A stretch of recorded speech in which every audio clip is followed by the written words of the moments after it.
ang kanyang prominent sa kanyang face is kanyang nose po is malaki po. Malaki nga Big po. nose po. Ito po ay okay. capacity to save money.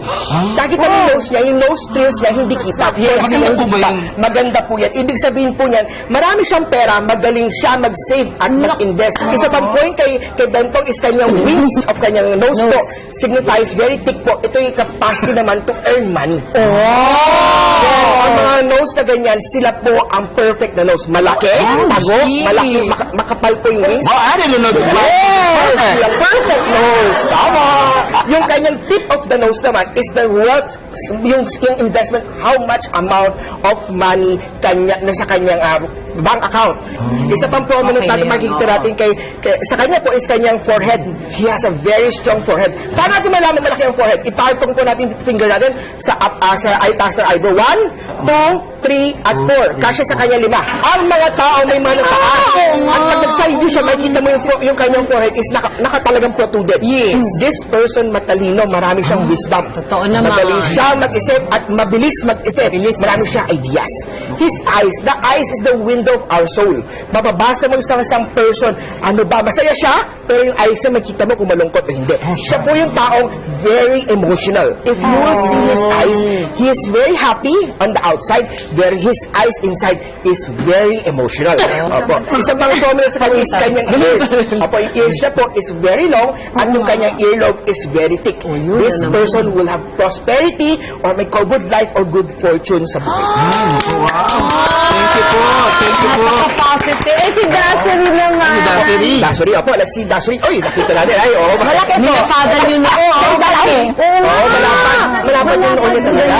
Opo, at hindi lang nalapad kay Dasuri noon niya, meron siyang Sky Horse Palace. Wow. Yung Sky Horse Palace is activated. The Sky Horse is sa gilid. Ito pong dalawang side na to.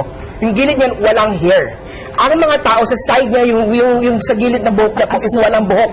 Malinis po at walang buhok. This signify po na itong tao na to, mas swerte siya mag-travel abroad. This person, ang swerte niya is wala kung saan siya pinanganak.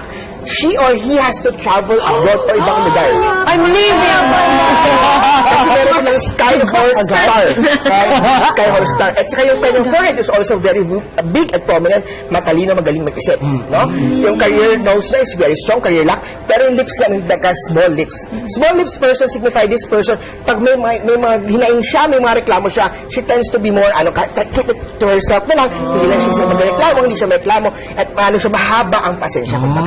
Oh my gosh, it's so interesting. Kasi parang when we judge a person when we first meet them, diba yung overall lang na parang kung magaan ba siya o mabigat ba siya dalhin. Pero each, part of the face, meron siyang significance. Ang galing. Master Hans, marami nagtatanong sa akin, Master Hans, pag nag-change ba ako ng ilong ko, my life will change ba? Master Hans, pag meron akong pangit na kung ano man, papalitan ko, will my life change? Yes, ganito po yan.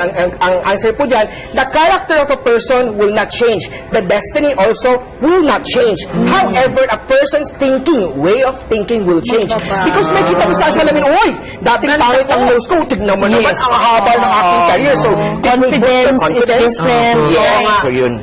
Yun po yung mga reason or rationality po doon. Pero the path in the face reading po will not change the destiny.